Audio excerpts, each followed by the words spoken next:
অসাধারণ। কোনো কথা হবে না, কিচ্ছু বলা হবে না। ব্রাজিল জাস্ট অসাধারণ খেলছে ভাই। অনেকদিন পর ব্রাজিলের এমন খেলা দেখছি, শান্তি লাগতেছে।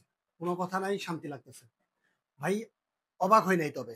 অবাক হই নাই এই কারণে, যারা রেগুলার ফুটবল ফলো করে, যারা ক্লাব ফুটবল ফলো করে, তারা অবাক হবে না। যারা ভাই হঠাৎ করে খেলা থাকে তারা হয়তো অবাক হইতে পারে যে অনেকদিন পর ব্রাজিল ভালোভাবে জিতছে একটা ম্যাচ। কিন্তু টু বি অনেস্ট আমি অবাক হই নাই। আপনি কাকে নিয়ে অবাক হবেন? দুমাই খেলছে ভাই, সবাই ফাটাফাটি খেলছে। তবে স্পেশাল ভাবে বলতে গেলে ওয়েজলের খেলা খুব বেশি ভালো লাগছে পার্সোনালি। রাফিনহা তো ভাই ফাটাই দিছে। যদিও বা আনলাকি ও গোল পায় নাই, কিন্তু ও যা দেখাইছে, যে ইম্প্যাক্টটা ও ফেলছে, অসাধারণ।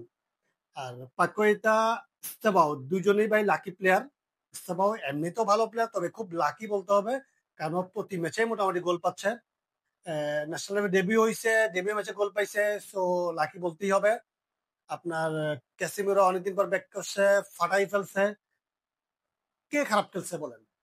টু বি অনেস্ট সবাই ভালো খেলছে, অনেক ভালো খেলছে, ফাটাই দিছে একদম। বস, কোনো কথা না ভাই, একদম সেরা। পার্সোনালি কাউকে নিয়ে কোনো কিছু বলা হবে না।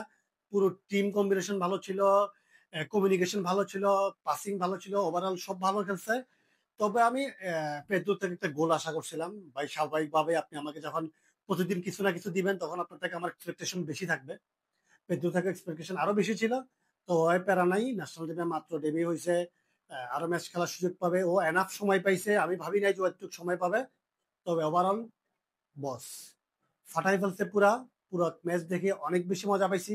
কমেন্ট করে জানাইতে পারেন কার খেলা বেশি ভালো লাগছে, কতটুক আশা করছেন, কি আশা করছেন, কি পাইছেন, কার খেলা দেখে বেশি ভালো লাগছে। কমেন্ট করে জানাইতে পারেন। Thank you.